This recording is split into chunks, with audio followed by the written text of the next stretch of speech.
자, 오늘은 마가복음 9장 21절부터 24절까지 이 말씀을 통해서 믿음은 확률이 아닙니다 제목으로 하나님 말씀을 함께 나누며 은혜 받기를 원합니다. 여러분 뉴스를 잘 보십니까? 어릴 때는 이제 아이들 보는 만화 영화, 뭐 어린이 프로그램, 또 예능 이런 거를 좋아하다가 나이가 들어가면서 점점 관심 있게 보는 것은 그런 예능도 재밌지만 뉴스를 보게 되죠. 점점 뉴스를 보게 됩니다. 시대가 어떻게 흘러가는가 뉴스를 보게 됩니다. 뉴스. 근데 예전부터 이 뉴스 가운데 사람에게 가장 욕을 많이 먹는 뉴스가 있는데 날씨 뉴스예요. 날씨 뉴스. 다른 뉴스는 별로 욕을 먹지 않는데 날씨 뉴스는 그렇게 욕을 많이 먹습니다. 날씨 뉴스가 욕을 먹는 이유는 이 날씨 예보가 맞지 않는 날이 많이 있기 때문에 그렇습니다. 내일 비가 옵니다 라는 예보가 있어서 우산을 준비하면 비가 안 와요. 햇빛이 쨍쨍하고 맑은 날씨가 되는 거죠. 그런데 내일 비가 안 옵니다. 내일 비가 안 옵니다 라고, 내일 화창한 날씨입니다 라는 예보가 있어서 나들이를 준비하면 하늘이 시커먼 구름이 쌓이고 우중충해지고 비가 오는 거죠. 아주 극단적인 예입니다만 예보된 날씨와 실제 날씨가 안 맞으니까, 안 맞을 때가 있으니까 사람들이 날씨 예보를 신뢰하지 않은 것입니다. 신뢰하지는 것. 그렇다고 뉴스에서 날씨 예보가 상당히 중요해서 안 할 수는 없어서 이제 점점 날씨 예보를 바꾸는 거죠. 내일 날씨가 맑습니다, 내일 비가 옵니다 이렇게 예보를 하는 것이 아니라 바꿨습니다. 내일 비가 올 예정입니다, 내일은 맑고 화창하겠습니다 이렇게 하는 것이 아니라 내일은 맑고 화창할 예정입니다 라는 식으로 바꾼 거죠. 말을 조금 바꿨습니다. 확정된 표현으로 하지 않고 예정이라는 표현을 사용하기 시작했습니다.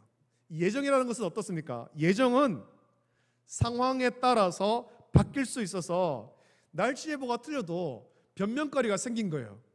그러니까 내일 날씨가 비가 올 거라고 예정하지 않았습니까? 비가 올 예정이라고 하지 않았습니까? 비가 온다고 안 했고 비가 올 예정이라고. 근데 상황에 따라서 비가 안 올 수도 있으니까 틀린 예보는 아니라는 거죠. 이 변명거리가 생긴 거예요. 근데 요즘 시대가 어떤 시대입니까? 이런 식으로 날씨 예보를 하냐는 질타를 받았고, 그래서 이제는 확률로 날씨 예보를 하기 시작한 거예요. 내일은 비가 올 확률이 한 40% 됩니다. 내일은 비가 올 확률이 한 50% 됩니다. 확률로 바꾼 거예요.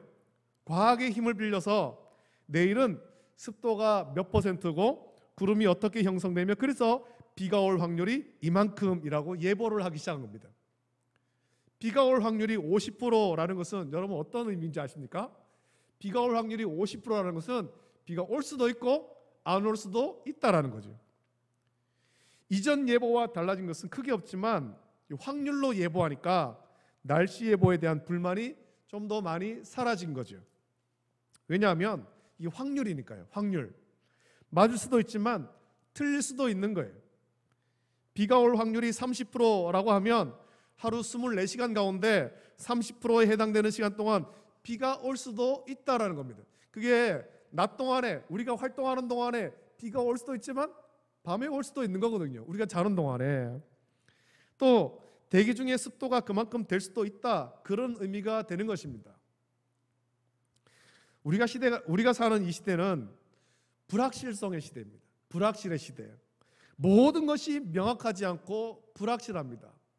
무엇이 이렇다 저렇다 명확하게 그렇게 진단할 수가 없는 그런 시대가 되었습니다. 내일 일이 어떻게 될지 아무도 모릅니다. 그래서 사람들은 걱정을 많이 하죠. 오늘 일하던 일자리가 내일도 보존된다라는 보장이 없습니다. 내가 공부하는 이 학문이 장래에 어떻게 쓰일지 아무도 모르는 거예요. 내가 다니던 학교가 졸업 후에 존재할지 어떨지 아무도 모르는 거예요. 여러분들도 알다시피 이제 4차 산업혁명이 일어나면서 인공지능 시대가 도래했습니다. AI, 인공지능 시대가 도래한 거죠. 그러면서 사람들에게 이제 많이 전해지는 소식 가운데 하나가 있는데, 장래에 인공지능이 도입됨으로 인해서 없어질 직업들이 많이 있다는 겁니다. 없어질 직업들이 많이 있다. 그 중에는 지금은 굉장히 유망한 의사의 직업도 포함되어 있는 거죠. 의사, 약사, 변호사, 판사, AI가 도입되면서 이게 없어질 직업군에 속하는 거예요. 지금은 굉장히 유망한데 장래에는 없어진다는 겁니다. 불확실한 시대를 살아가죠. 우리 시대가 불확실의 시대임을 나타내는 지표가 몇 가지인데 그 중에 하나가 대학교의 소멸이에요. 대학교의 소멸. 정말 우리나라는 자녀들을 대학에 보내려고 얼마나 많은 노력을 합니까? 배워서 우리 좁은 땅덩어리에 가진 것은 많이 없고 학문을 배워서 대학에 들어가야만 성공한다. 대학에 보내려고 굳이 노력을 했습니다. 대학에. 그 대학이 굉장히 많이 생겼죠. 그런데 이제는 대학이 없어진다는 거예요. 대학교가. 여러분도 들어보셨을 텐데 얼마 안 있으면 수도권의 대학만 남고 지방대학은 소멸한다라는 이야기가 있습니다. 특히 대학교가 소멸하는데 벚꽃이 피는 순서대로 대학교가 소멸한다. 그런 뉴스가 있었죠. 수도권에서 멀리 떨어진 학교부터 소멸하는데 소멸하는 이유는 이 지방대학교에 학생들이 안 가기 때문에 그런 거예요. 지방대학교. 안 가는 이유는 지방대학교를 나와봤자 취업이 잘 안 되니까 지방대학교를 안 간다는 거죠. 수도권에 있는 학교만 남고 지방에 있는 대학교들은 점점 소멸한다는 겁니다. 우리 대구에서 가까운 고령에 가면 그곳에 가야대학교가 있었습니다. 지금은 폐교되었어요. 나름 그 가야 문화에 대해서 가야 문화 연구에 공을 들인 학교입니다만 학생이 안 오니까 학생이 오지 않으니까 학교를 폐교할 수밖에 없는 거죠. 그래서 김해에 있는 그 학교만 남겨놓고 고령에 있는 학교는 폐교했습니다. 해마다 교육부에서 대학교를 평가하는데 평가에서 탈락한 학교는 교육부의 지원을 받을 수 없고 학생들이 학자금 융자를 받기도 어렵게 됩니다. 대학마다 평가에서 탈락하지 않으려고 안간힘을 씁니다만 해마다 탈락하는 학교는 점점 늘어나는 거죠. 왜냐하면 학생들이 안 오니까 점점 학교는 어려워지는 거죠. 원래 지난 8월에 대학교 역량평가라는 것이 있었는데 이 평가에서 논란이 된 학교가 하나 있었습니다. 그 학교는 지방에 있는 저 멀리 경남 혹은 전남 이런 데 있는 학교가 아니었어요. 인천에 있는 학교였습니다. 인천에 있는 인하대학교가 대학 역량평가에서 탈락했다라는 소식이 전해진 거죠. 인하대학교는 제법 괜찮은 학교거든요. 의학대학교도 있고 괜찮은 학교인데 대학교 평가에서 탈락한 거예요. 이 평가에서 계속 탈락한다면 수도권의 종합대학교라 하더라도 나중에는 폐교할 수밖에 없는 거죠. 지금 우리나라 대학교마다 존폐의 위기에 놓였습니다. 앞으로 어떻게 될지 누구도 장담하지 못하는 거예요. 그래서 대학교마다 이제 입시철이 가까우면 학기 초부터 각급 고등학교에 그 교직원들을 보냅니다. 심지어는 교수를 보내기도 합니다. 보내서 우리 학교에 학생들을 좀 보내주세요 라는 거죠. 또 불확실의 시대를 나타내는 또 하나의 지표가 있는데 사람들이 어떤 경제활동에서 보면 알 수 있습니다. 사람들이 열심히 일하려고 하기보단 요즘 시대에 주식이나 암호화폐 같은 데 사람들이 굉장히 많이 투자한답니다. 얼마 전에 뉴스를 보니까 우리나라 주식 그 실제로 거래되고 있는 계좌가 거의 한 4천만 계좌가 된다는 거죠. 4천만 계좌. 4천만 계좌라는 말은 우리나라 인구 중에 거의 대부분, 우리나라 사람 중 거의 대부분 주식을 하고 있더라는 거예요. 많은 돈을 벌고 싶은데 내가 열심히 일해서 돈을 벌고 싶은데 내 직장이 앞으로 어떻게 될지 모르니까 불확실의 두려움 속에 높은 수익을 줄 것 같은 주식에 투자하고 암호화폐에 투자하는 거예요. 그리고 매일 오르내리는 차트를 보면서 고수익을 얻을 날만 손꼽아 기다리고 있는 거죠. 내가 내 직장에서 열심히 일해서 그런 어떤 그 부를 창출하겠다. 그것이 아니라 주식이나 암호화폐 같은 것을 해서 수익을 얻겠다는 것입니다. 이것이 불확실한 지금 시대를 반영하는 모습이라고 생각합니다. 열심히 일할 안정적인 직장이 있고 일한 만큼 얻을 수 있고 공부한 만큼 또 노력한 만큼 실력을 인정받고 성공하는 시대가 아니라 불확실의 그 두려움 속에 얼마 안 되는 성공의 확률만 바라보는 시대가 지금 이 시대인 것 같습니다. 여러분들도 혹시 그런 삶을 살고 있습니까?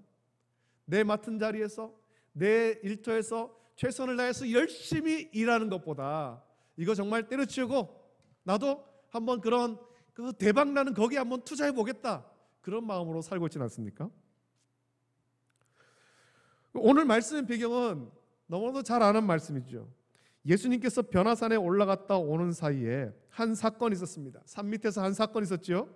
어떤 사람에게 말 못하는 귀신 들린 아들이 있었는데 이 아들을 고쳐달라라고 찾아왔습니다. 근데 마침 예수님은 안 계셨고 제자들만 남아 있었던 거예요.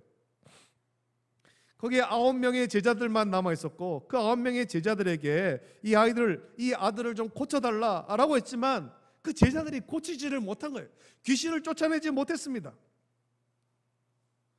근데 예수님이 내려오셨을 때 그 이야기를 전해준 거죠. 그 말을 들으시고 예수님은 믿음이 없는 세대라고 꾸짖으시며 그 아들을 데려오라라고 말씀한 겁니다. 믿음이 없는, 그래서 능력으로 행하지 못한 제자들도 꾸짖었지만 그 믿음이 없던 그 아들의 아버지, 거기 모인 사람들 다 꾸짖으시고 그 아들을 데려오라 말씀하십니다. 그리고 아이의 아버지에게 묻죠. 언제부터 이렇게 되었느냐? 언제부터 이렇게 되었느냐? 예수님이 물으신 것은 언제부터 이렇게 되었느냐라는 것입니다. 아이가 말 못하는 귀신에 들린 것이 언제부터인지를 살피고 원인을 찾으려는 거죠. 근데 아이의 아버지는 예수님의 질문과는 다른 대답을 합니다.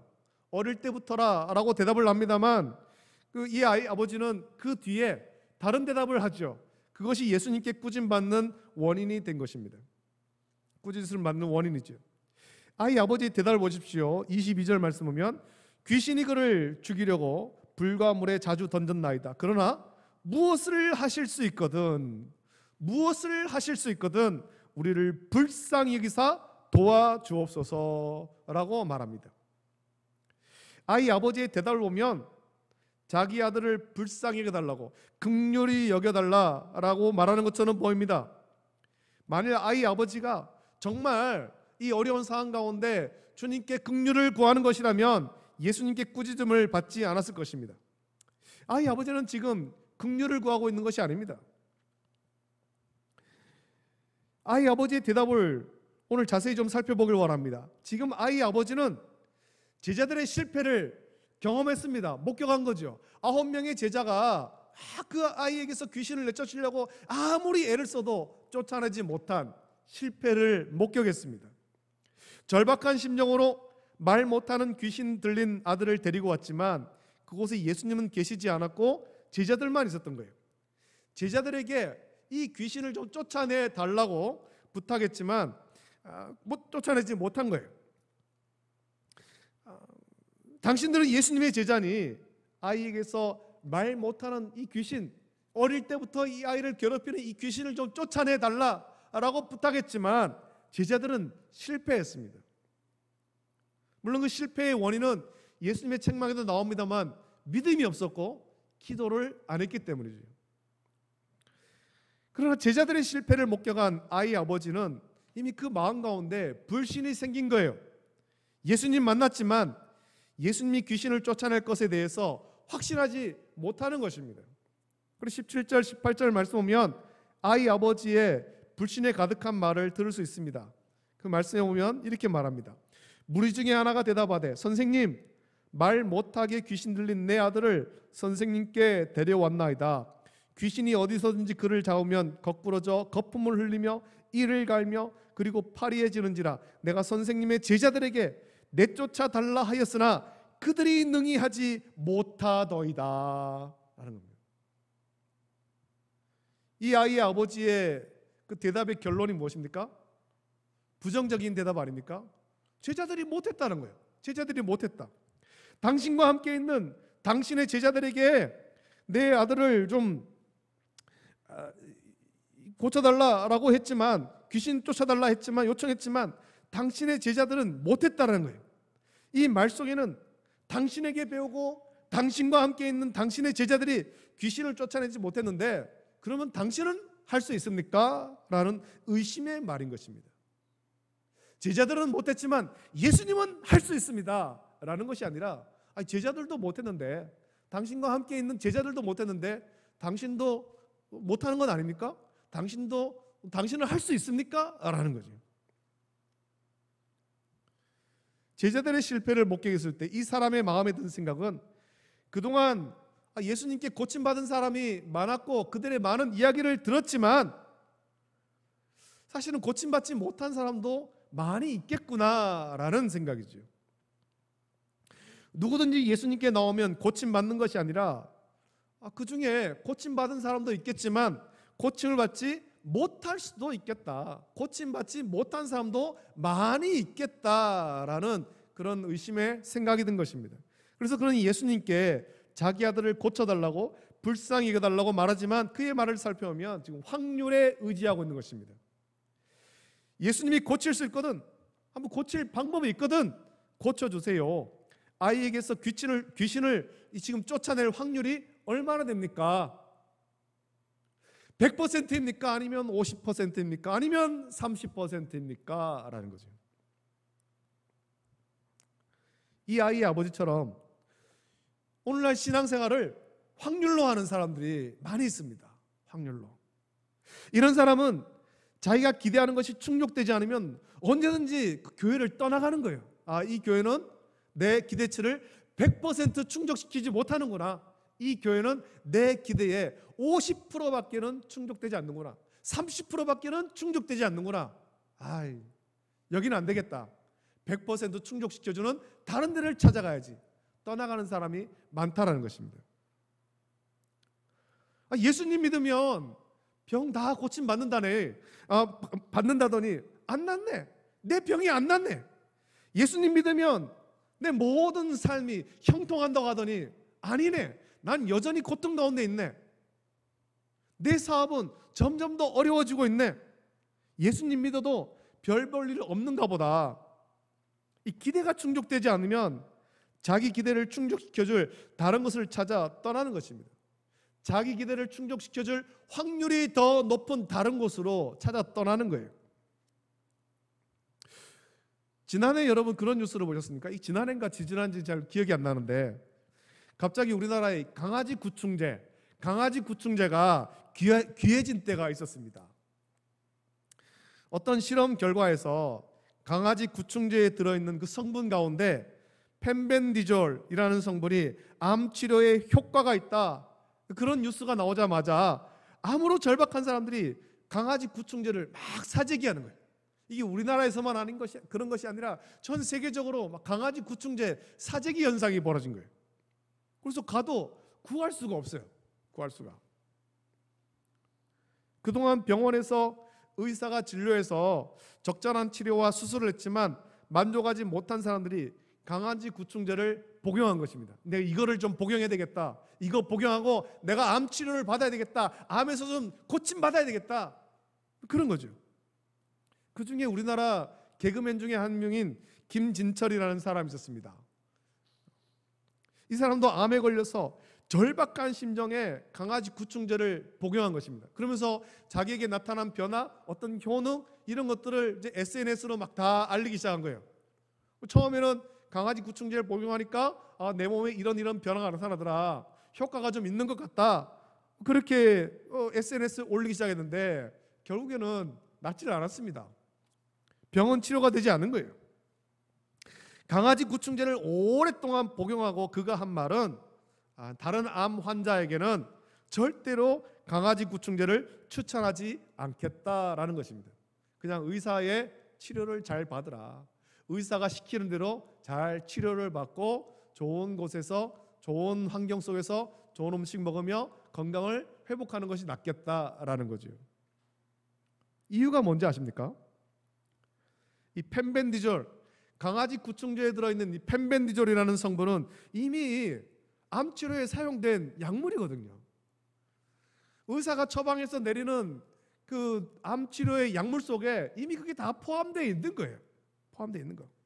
이미 의사가 암에 효과가 있다라는 치료와 약물을 다 사용해 보았는데 의사의 치료가 마음에 안 드니까, 이 마음에 충족되지 않으니까 사람이 복용하지 않는 강아지 구충제, 이거 복용하면 효과가 있다, 그런 어떤 뉴스만 듣고는 그것을 복용했지만 낫지 않는 것을 경험하게 된 것입니다. 여러분, 신앙생활을 이렇게 확률에 의지하면, 확률로 하기 시작하면 복음에 집중하지 못합니다. 복음에. 여러분, 우리는 신앙생활하면서 내 삶에 어떤 것들이 나아지기를 바라는 확률에 의지하는 것이 아닙니다. 우리 신앙생활은 확률이 아니라 예수님만 바라보는 거예요. 내 삶이 어떠하든지 내 삶의 어떤 그런 변화에 집중하는 것이 아니라 예수님께 집중하는 것입니다. 예수님께 집중하다 보면 내 삶의 변화가 나타나게 되는 것입니다. 저와 여러분들은 오직 예수님에게만 집중하기를 주님의 이름으로 축복합니다. 우리의 삶의 변화는 좋은 방향으로 나타날 수도 있지만 그렇지 않을 수도 있는 것입니다. 거기에 집중하는 것이 아니라 예수님께 집중해야 되는 거예요. 예수님께.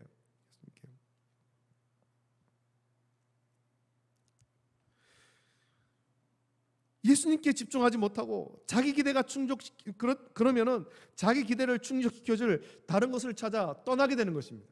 예수님 믿어봐야 별 볼 일 없네. 별 수 없네. 옆에 성당에 가봐야 되겠다. 거기 가도 별 볼 일 없네. 절에 가봐야 되겠다. 거기 가도 별 수 없네. 무당 찾아가 봐야 되겠다. 점점 그렇게 되는 거예요. 그건 온전한 믿음이 아니죠. 저와 여러분들은 그런 믿음이 아니라 오직 예수님께 집중하는, 예수님께 100% 헌신하는 그런 믿음 생활하기를 주님의 이름으로 축복합니다. 여러분, 한 교회에 정착해서 신앙생활하지 못하고 이 교회 저 교회 떠돌아다니는 분이 있습니다. 예수님만 바라봐야 되는데 자기 기대의 충족이 얼마나 이루어지는지 확률을 보는 거예요. 예수님 보지 않고 다른 걸 자꾸 보기 시작하는 거예요. 그래서 기대를 가지고 갔지만 기대가 충족되지 않으면, 확률이 낮으면 다른 교회로 떠나는 거죠. 이렇게 해서는 온전한 믿음을 가질 수가 없는 것입니다. 우리가 어느 교회 가든지 사실은 우리 교회에서 예배를 드리든 혹은 뭐 다른 교회 가서 예배 드리든 그게 중요한 것이 아닙니다. 예수님께 집중하는 거죠. 복음에 집중하는 것. 복음에 집중하는 것. 그러면서 내가 등록한 그 교회에서 주님만 바라보며 주를 위해서 헌신하는 것, 그것이 우리에게 중요한 것입니다. 우리 믿음은 확률로 하는 것이 아닙니다. 오늘 본문에 이 아이의 아버지는 확률을 살피는 거죠. 제자들은 실패했는데 예수님, 당신의 성공 확률은 얼마나 됩니까? 당신이 할 수 있는 능력은 얼마나 됩니까?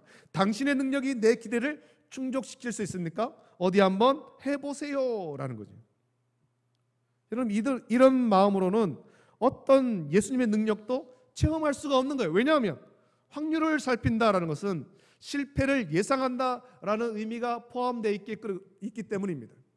성공 확률이 70%입니다. 그러면 그 70%의 성공 확률에 집중해야 되는데 실패 확률 30%를 이미 예상하고 있기 때문에 부정적인 거죠. 예수님에 대한 기대치를 낮추는 것입니다.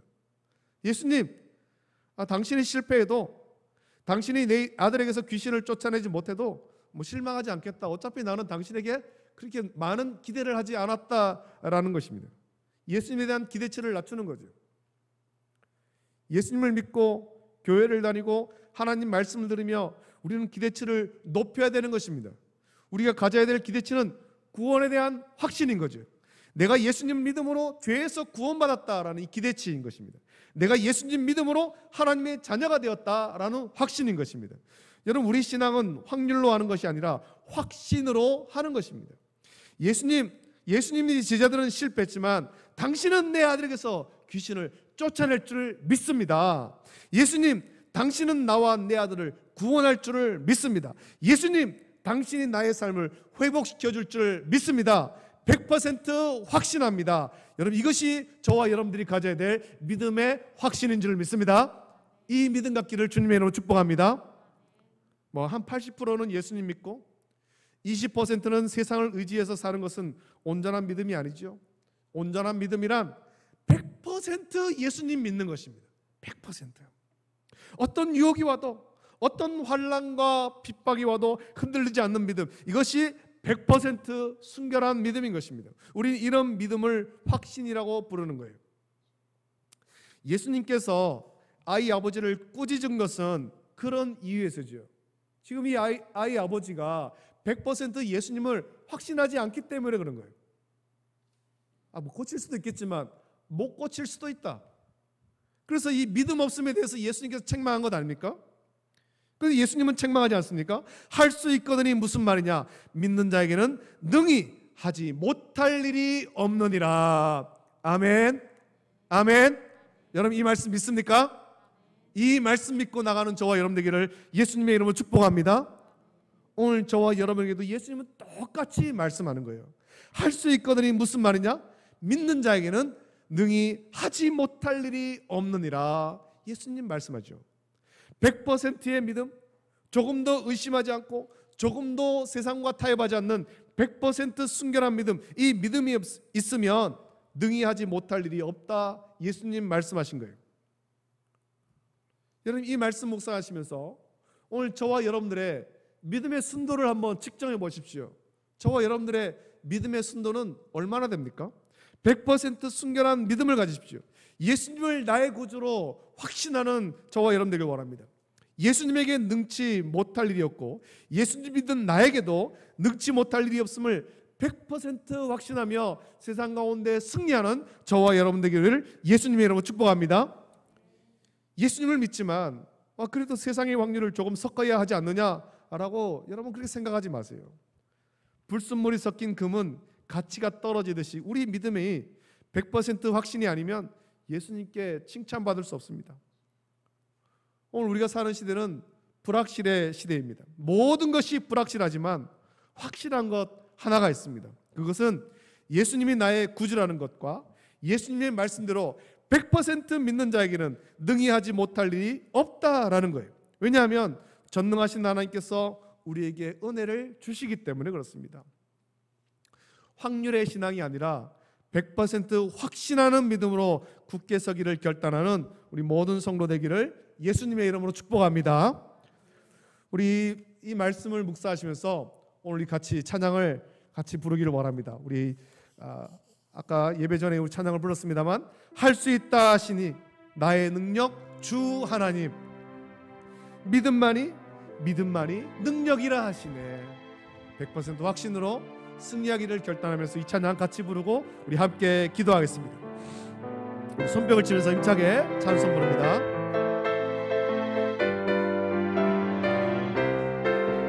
할 수 있다 하시니는 능력 주 하나님, 의심 말라 하시고 의심 말라 하시고 물결 위거리라 하시니 할 수 있다 하신 주, 할 수 있다 믿음만이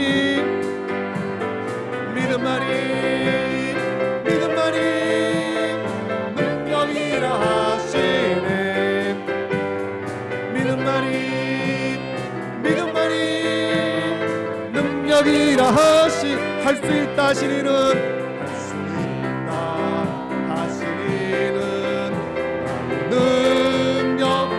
나를 바라보시고 능력 준다 하시니 할 수 있다 하신 주, 할 수 있다 하신 사랑만이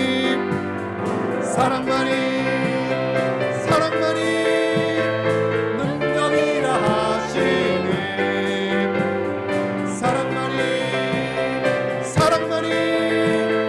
능력이라 하시 할 수 있다 하시니는 할 수 있다 하시니는 능력 주 하나님 주저 말라 하시고 숫자 말라 하시고 숫자가를 지라 하시니 할 수 있다 하신 주, 할 수 있다 하신 주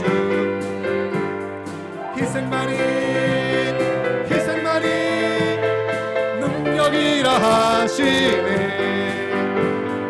희생만이 능력이라 하시 할 수 있다 하시니는 할 수 있다 하시니는 능력 하나님 낙심 말라 하시고 기도하